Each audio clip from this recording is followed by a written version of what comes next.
안녕하세요, 여러분. 반갑습니다. 부연해드립니다. 자, 우리가 오늘은 보험심사관리사 뿌시기 프로젝트라고 해서 여러분들, 우리 간호사 선생님들이 보험심사관리사 자격증을 취득해야지만 우리 심사과로 어떻게 보면 또 갈 수 있는 상황 여건들이 생기잖아요. 그래서 우리 대한간호협회에서 주관하는 보험심사관리사 자격증 그 시험을 위한 어떤 공부를 한번 해볼 건데, 제가 지금 기획한 강의는 예상 문제를 통해서 여러분들이 100점을 위한 공부가 아니라 60점 이상만 넘기면 되는 그런 공부를 시작을 할 거예요. 그래서 제가 예상 문제를 여러 가지를 만들어 놨어요. 그래서 여러분들이 예상 문제를 통해서 어, 최대한 빠르게 공부량은 적지만 그래도 60점 이상은 넘길 수 있게끔 제가 이 교육 과정을 만들었으니까 여러분들이 저를 믿고 잘 따라오시면 우리 모두 합격해서 여러분들이 또 새로운 길로 나아갈 수 있는 그런 상황이 만들어질 수 있을 거라고 생각합니다. 자, 한번 다음 페이지 보도록 할게요. 자, 그러면 우리 보험심사관리사 자격증이라고 했는데, 이 보험심사관리사, 이거는 뭐지? 또 다르게 생각을 해보면, 심사과에서 근무를 하기 위해서 만든 명칭이 그냥 보험심사관리사라고 부르는구나, 라고 여러분들은 이해를 하시면 되고, 자, 그러면 보험심사관리사, 이 자격증 시험은 어떤 것들을 공부를 하는데, 라고 여러분들이 궁금할 수 있잖아요. 이 지금 보험심사관리사에 대한 어떤 교육 과정은, 음, 여러분들이 심사과에서 근무를 하기 위해서는 여러 가지 법률에 대해서도 첫 번째 조금 알아야 될 것 같고요. 그 다음에 우리가 심사를 하기 위해서는 우리 심사평가원에서 만든 그 심사 기준을 이해를 하고 그 다음에 적용을 해봐야 될 것 같아요. 그 다음에 우리 병원에서 근무하고 있는 우리 인력들도 있잖아요. 그 다음에 시설도 있고 장비들이 있어요. 그러면 이런 보건의료 자원이라고 부르는데 이렇게 보건의료 자원은 어디다가 어떻게 신고를 하는지 그 다음에 청구를 했으면 그 청구 결과 사후 관리는 어떤 식으로 진행을 하는지, 그 다음에 그 법률이라고 하면은 우리 병원과 관련되어 있는 법률은 어떤 게 있을까요? 국민건강보험법이 있을 거고, 의료급여 환자한테 우리가 이제 진료를 보는 의료급여법이 있을 거고, 그 다음에 자동차 사고가 났을 때 병원에 내원하는 사람들이 있을 거 아니에요, 환자분들. 그러면 자동차 보험법이 있을 거고, 그 다음에 근로 중에 우발적인 사고로 인해서 내원하게 되는 산재보험법도 적용을 받을 거고요. 그 다음 우리는 원해 처방을 할 거니까 또 약사법도 이해를 해야 될 것 같아요. 그래서 이렇게 법률과 관련된 거는 뭐다?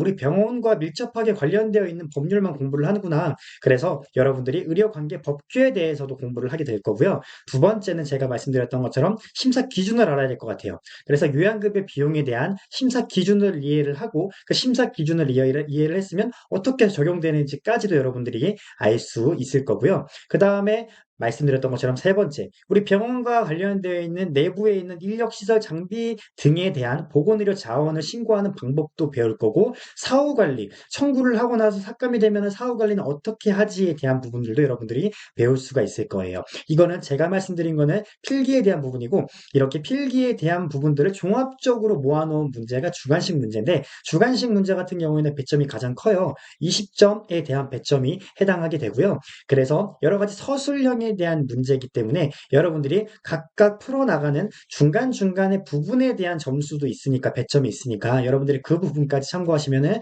좋을 것 같고, 저를 믿고 잘 따라오시면 여러분들은 60점을 넘길 수 있을 것 같아요. 자, 그래서 제가 말씀드린 것처럼 필기랑 실기로 구분이 되고 법규에 대해서 공부를 한다고 말씀을 드렸고 그다음에 보험심사관리학 개론이라고 해서 우리가 사회보장제도는 어떤 사회보장제도가 있는지에 대한 거랑 우리나라는 어떤 의료수가 체계를 이용을 하는지에 대한 부분들도 여러분들이 배울 수 있을 거고요. 그 외적인 부분들도 배울 수 있는 여러 가지 경우가 있으니까 그 뒤편에 가서 제가 자세하게 설명드리는 그런 시간을 가져보도록 할 거고, 그 다음에 실무총론 1, 2라고 이렇게 나와 있는데, 실무총론 제가 말씀드렸죠. 병원에서 실제로 심사를 하려면 어떤 부분을 알아야 된다? 요양급여 비용에 대한, 수가에 대한 급여 기준을 알아야 돼요. 급여 기준을 알아야지만 여러분들이 심사를 할 때 어떻게 할 수 있다?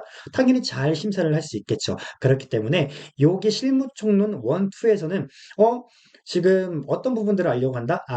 우리 선생님들이 병원에서 실제로 근무할 수 있는 능력이 되나 안 되나에 대한 부분을 어떻게 보면은 점검을 하는 차원이다에 대한 부분이다 라고 알고 계시면 될 것 같고, 그 다음에 실기에 대한 부분은 제가 말씀드렸던 것처럼 배점이 가장 크다. 사례에 대해서 풀어나갈 거고, 그 사례에 대해서 문제를 풀어나가지만 정답이 아니어도 부분 배점이 있으니까 그 부분까지 여러분들이 참고를 하시면 좋겠다. 그래서 우리는 60점 이상 어떻게 넘겨야지만 이 자격증을 취득을 할 수 있구나. 그래서 저는 어떻게 한다?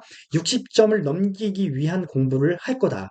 그렇기 때문에 우리 여러분들이 지금 병원에서 근무하기도 바쁜데 이렇게 시험에 시간을 투자하기도 너무 아깝잖아요. 그래서 우리는 자격증 취득을 하고 실제로 병원에 가서 또 더 다양한 내용들을 많이 공부를 해야 되기 때문에 우리는 지금 이 교육 과정은 60점을 넘기기 위한 교육 과정이다라고 생각을 하시고, 우리는 100점을 맞기 위한 공부가 아니기 때문에 모든 것들을 다 공부를 할 필요는 없다. 그래서 제가 쪽집게처럼 하나하나 여러분들한테 자세하게 내용들을 설명을 드려보도록 할게요. 우리가 꼭 기억해야 될 것만 기억하고 가자라는 거죠. 그래서 다음 페이지 보면은 이렇게 세부적으로 의료관계 법규, 그다음에 보험심사관리학 개론 같은 경우에는 어떤 식으로 문제가 출제가 되는지 이렇게 나와 있는데, 말씀드렸던 것처럼 우리는 의료관계 법규는 우리 병원과 관련되어 있는, 병원의 진료와 관련되어 있는 법률에 대해서 공부를 하는구나라고 첫 번째 여러분들이 이해를 하시면 될 것 같고, 그 다음에 보험심사관리학 개론이라고 하는 거는 우리가 심사를 하기 위한 어떤 큰 틀을 공부를 하고 가는 과정이라고 생각하시면 되고, 그래서 우리나라 사회보장제도 같은 경우에는 우리 사회보장제도가 뭘까요? 맞아요. 우리가 빈곤이나 아니면은 질병이나 에 대한 부분을 어떻게 사회에서 보장해주는 제도예요. 그래서 사회보장 제도가 어떤 것들이 있는지 우리가 간략하게, 우리는 건강보험을 들잖아요. 그렇기 때문에 병원에 가서 진료 비용을 어떻게 낮게 우리는 진료를 보고 치료를 받을 수 있는 거죠. 이게 사회보장 제도 중에 하나인 거고, 여러분들이 직장에 다닌다 그러면 직장 가입자로 건강보험을 들을 거고, 그 다음에 직장에 다니지 않으신다고 하면은 지역 가입자로 여러분들이 가입이 되실 거예요.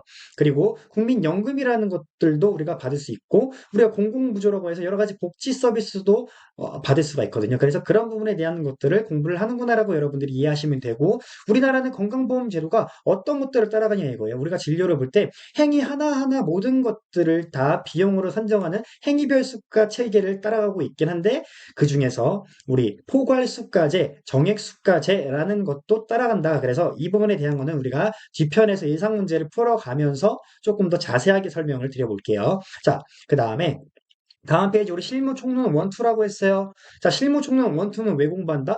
실제로 내가 병원에 들어가서 근무를 하게 되면은 내가 알아야 될 것들을, 심사 기준에 대한 것들을 공부를 하고 가고, 그 다음에 어떻게 보건의료 자원과 관련되어 있는 인력 시설 장비에 대한 신고적인 부분에 대해서, 그 다음에 심사하고 나서 사후 관리에 대한 부분까지 공부를 하고 가는구나라고 여러분들이 이해를 하시면 좋을 것 같고, 보험심사 권리학 실습, 그래서 종합적인 문제 해결이라고 해서 우리 지금 이론 파트에서 배웠던 것들을 종합적으로 보고, 그래서 문제를 주관식으로 내서 부분 배점에 대한 것들도 있다라는 부분까지 여러분들이 캐치를 하고 가시면 좋을 것 같아요. 자, 다음 페이지 보도록 할게요. 자, 제가 일단은 보험심사관리사 예상문제집 이라고 말씀을 이렇게 내용을 적어놨고, 객관식 80문항이에요. 이 80문항을 보고 여러분들은 어떻게 시험장에 들어가시게 되면은 60점 이상은 그대로 넘길 수 있을 거예요. 자, 다음 페이지 한번 볼게요. 자, 첫 번째예요. 우리 첫 번째 문제인데, 여러분들이 공부를 하실 때 일단은 어, 제가 사례, 예를 들어서 계속 설명을 해 드릴 거기 때문에 여러분들이 시험장에 가서 시험을 보게 되면은 기억에 잘 남을 수가 있거든요. 그래서 첫 번째 문제 보시면 의료인의 면허가 취소되는 경우래요. 자, 면허가 취소되는 경우 내가 지금 이거를 왜 알아야 되지? 우리 법규에 관련되어 있는 문제 같아요. 그 중에서도 의료법에 관련되어 있는 문제 같은데, 만약에 우리가 병원에 가서 근무를 했어요. 자, 근무를 했을 때 어떻게 할까요? 맞아요.